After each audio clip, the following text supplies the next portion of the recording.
Hello sappy user. आज का हमारा टॉपिक रहेगा परचेज़ इनवॉइस को लेके। और हम जानेंगे आज सैपी सॉफ्टवेयर में परचेज़ इनवॉइस को कैसे क्रिएट किया जाता है।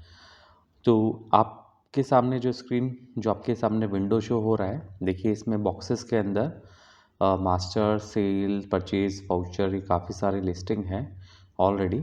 ये बॉक्सेस दिया हुआ है न्यू परचेज़ इनवॉइस का। हम इसे क्लिक करके ओपन कर सकते हैं और हम चाहें तो टॉप रो के अंदर भी ऑप्शन दिखा रखा है परचेज़ का, उसे भी क्लिक कर सकते हैं। तो मैं यहाँ टॉप रो को सिलेक्ट कर लेता हूँ, परचेज़, परचेज़ मैनेजमेंट और न्यू परचेज़ इनवॉइस। यहाँ मेरा न्यू परचेज़ इनवॉइस ओपन हो जाता है।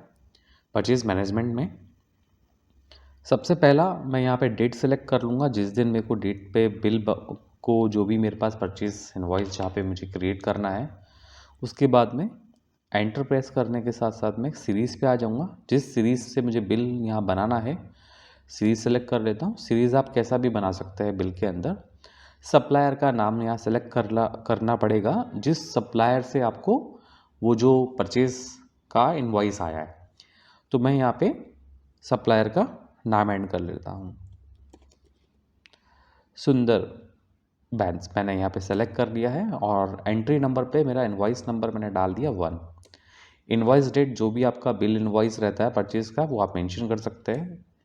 आप सीरीज़ भी यहाँ पे मेंशन कर सकते हैं, पर्टिकुलर कोई भी आपके पास सीरीज़ नंबर है तो। इनवॉइस नंबर जैसा भी आपका परचेज़ इनवॉइस में रहता है वैसा आप यहाँ पे मेंशन कर सकते हैं। इनवॉइस का अमाउंट, सेम इनवॉइस का अमाउंट आप वो डाल सकते हैं जो आपके परचेज़ इनवॉइस में टोटल अमाउंट का जो वैल्यू आ रहा है, वो यहाँ पे आप मेंशन कर सकते हैं।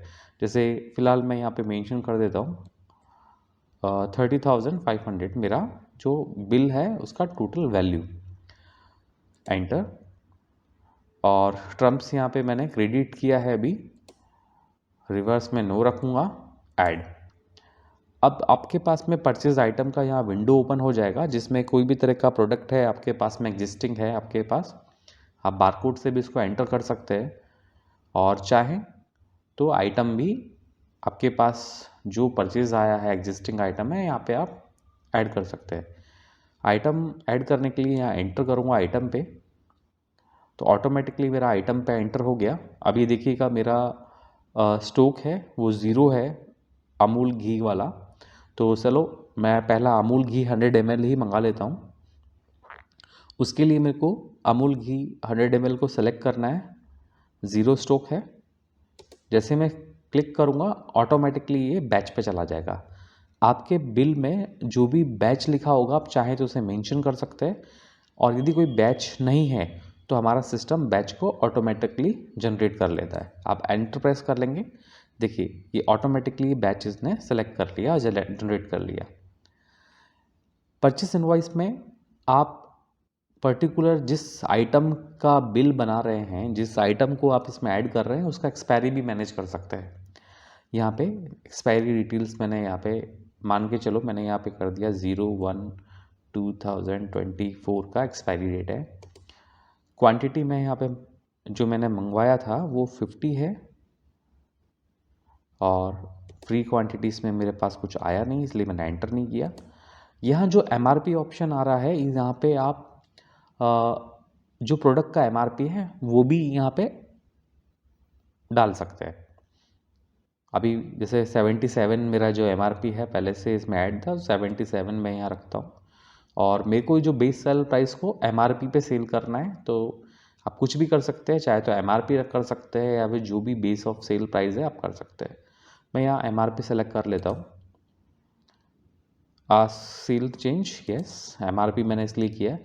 परचेज रेट में देखिए आप यहाँ पे देखा जाएगा कि जो मेरे को यहाँ पे परचेज हुआ है वो हुआ है 54.31 की यहाँ जो रेट है। अब मैं यहाँ चाहूँ जो परचेज रेट मेरा एक्चुअल जो बिल में आया है, मैं यहाँ पे चेंज भी कर सकता हूँ। उसके लिए मुझे परचेज रेट के ऑप्शन पे जाके टैब का बटन प्रेस करना है। जैसे टैब का बटन प्रेस करूँगा तो ऑटोमेटिकली यहाँ पे टैक्स रेट आ जाएगा कि ये 12% से है, और जो मेरा टैक्स परचेज का जो रेट है वो 60 आ रहा है। मान के चलिए मेरा जो कंप्लीट जो टैक्स परसेंटेज का वहाँ पे रेट आ रहा है, मान के चलिए 75 रुपीज़। जैसे ही मैंने इसे एंटर किया तो मेरा जो परचेज रेट आ जाएगा 66.96 ऑटोमेटिकली। अमाउंट है उसका, टोटल वैल्यू जो पर्टिकुलर क्वांटिटी की है उसकी टोटल वैल्यू यहाँ शो करता है।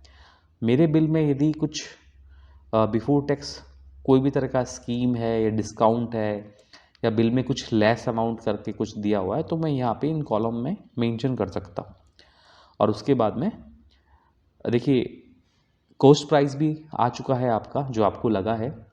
नेट अमाउंट टोटल जैसे टॉप में दिया हुआ था सेम वही यहाँ पे नेट अमाउंट आ गया है। अदर एक्सपेंसेस कुछ ऐड करना चाहें तो ऐड कर सकते हैं।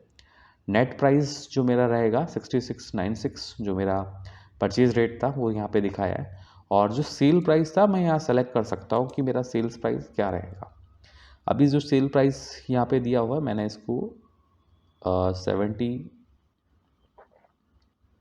कर दिया, मेरे को 75 सेल प्राइस है। और उसके बाद में एंटर करके इसे सेव कर सकते हैं। यहाँ लास्ट सेल प्राइस 60.31 इसलिए शो कर रहा है क्योंकि मेरा जो सेम प्रोडक्ट था लास्ट प्राइस मैंने 60.31 में इसको सेल किया था। सेम यदि रहता है तो इसको हिंट भी देता है।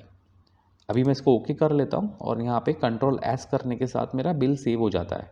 तो मेरा बिल का जो टोटल अमाउंट यहाँ पे बन रहा है वो आ रहा है 3750। आप चेक करेंगे आइटम में मैंने अमूल घी 100 ml लिया था जिसमें बैच नंबर मेरा ये है। पैकिंग इसकी 72 था और क्वांटिटी इसकी 50 है जिसमें फ्री कुछ था नहीं मेरे पास। सेल प्राइस मेरा 75 रुपीज़ है। एमआरपी है वो मेरा 77 रुपीज़ है और मैं इसको सेल कर रहा हूँ 75 रुपीज़ में। मेरा परचेज रेट ये शो कर रहा है मेरे को और अमाउंट टोटल हुआ इतना। उसके बाद में मैं चाहूँ यदि मेरे पास कुछ और भी प्रोडक्ट ऐड करना हो तो सिंपली वापस से मैं यहाँ ऐड करूँगा। सेम प्रोसेस रहेगा। आइटम पे जाने के बाद में पर्टिकुलर आइटम को सेलेक्ट करना, जैसे मैं अमूल घी 1 लीटर और सेलेक्ट कर लेता हूँ। यहाँ पे बैच यदि मेरे पास ऑलरेडी है तो मेंशन करूँगा, अदरवाइज एंटर प्रेस कर सकता हूँ। एक्सपायरी और जो भी आपके पास एक्सपायरी रहता है वो आप यहाँ मैनेज कर सकते हैं। सेम 50 क्वांटिटी मैं यहाँ पे भी रखता हूँ। मेरा कोई फ्री क्वांटिटी यहाँ था नहीं इसलिए मैंने मेंशन नहीं किया। मेरा एमआरपी है वो 690 रुपीज़ है और जो मेरा बेस ऑफ सेलिंग प्राइस मैंने यहाँ पे एमआरपी रखा है अभी क्योंकि मुझे एमआरपी में सेल करना है। परचेज रेट सेम मैं यहाँ परचेज रेट को चेंज कर सकता हूँ क्योंकि मेरा जो सा बिल में रहता है वैसा परचेज रेट मैं यहाँ टैब का बटन प्रेस करूँगा। ये जो परचेज रेट आ रहा है 549 ये आफ्टर टैक्स आ रहा है और मेरे को जो ये यहाँ पे मेंशन करना है जो मेरा टोटल कंप्लीट पेड टैक्स था। मैं आप यहाँ पे कुछ भी कर सकता हूँ, जैसे अभी फ़िलहाल मैंने यहाँ पे कर दिया 560 मेरे को टोटल पेड पड़ा है तो मेरा पर्टिकुलर जो परचेज रेट आ गया 500 इसमें। इसका टोटल वैल्यूएशन आ गया 25,000 रुपीज़। सेम प्रोसेस रहेगा बिफोर टैक्स। यदि कुछ आपको डिस्काउंट मिला है लेस है तो यहाँ मेंशन करके चल सकते हैं आप।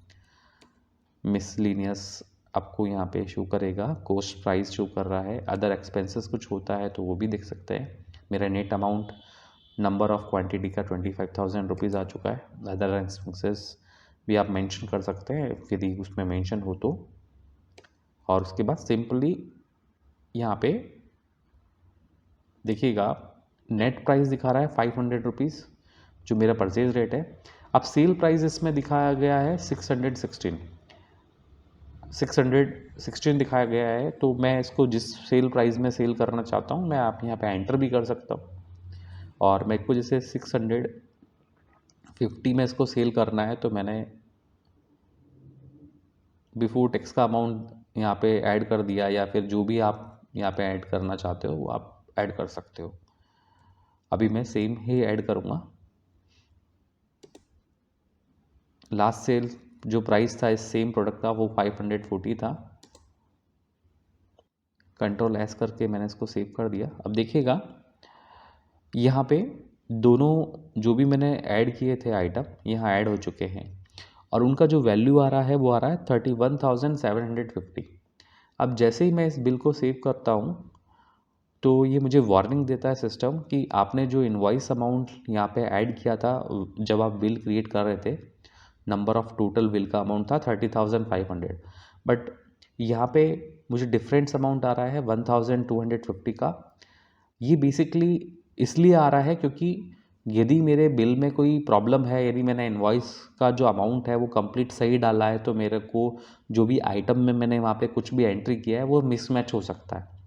तो एक रिकैलकुलेटिंग या आपका बिल को मैच करने के लिए बहुत अच्छा प्रोसेसर है इसमें, कि आप चाहें तो अपने बिल अमाउंट को वापस से सही कर सकते हैं। अभी मैं इसको कैंसिल कर रहा हूँ क्योंकि मेरा यहाँ पे रॉन्ग बिल अमाउंट था और मेरा एक्चुअल बिल अमाउंट है 31,750। अब जैसे ही 31,750 यहाँ पे मैं ऐड करता हूँ, मेरा जो भी सॉफ्टवेयर है वो बिल का कोई भी तरह का वार्निंग नहीं देगा, इजीली यहाँ सेव हो जाएगा। परमिशन दिया, do you want to save this bill, yes, मेरा बिल कंप्लीटली यहाँ सेव हो जाएगा। अब सेम बिल को यदि मैं प्रिंट करना चाहता हूँ या देखना चाहता हूँ दोबारा, तो सेम ऑप्शन में लिस्ट का एक ऑप्शन दिया हुआ है, यहाँ लिस्ट पे मैं क्लिक करूँगा। क्लिक करने के बाद में मैं यहाँ पे देख सकता हूँ कि मेरा अभी का जो बिल था वो मेरा इस पर्टिकुलर सप्लायर पे था और इतना रुपीज़ का मेरा अमाउंट था और ये मेरे पास में डिटेल्स आ चुकी है इसकी। यदि आपके पास में एग्जिस्टिंग जितने भी बिल को चेक करना हो तो यहाँ पे डेट वाइज भी दिया हुआ है, चाहो तो डेट के अकॉर्डिंगली भी सिलेक्ट करके अपने बिल को निकाल सकते हैं, जिस डेट के अकॉर्डिंगली आपने जो बिल बनाया है। आपका यहाँ पे जो बिल रहेगा आप उसको रीप्रिंट भी कर सकते हैं। प्रिंट का ऑप्शन पे जाके प्रिंट करेंगे तो प्रिंट के लिए आपसे पूछेगा, आप इसको प्रिंट भी कर सकते हैं, व्यू भी कर सकते हैं।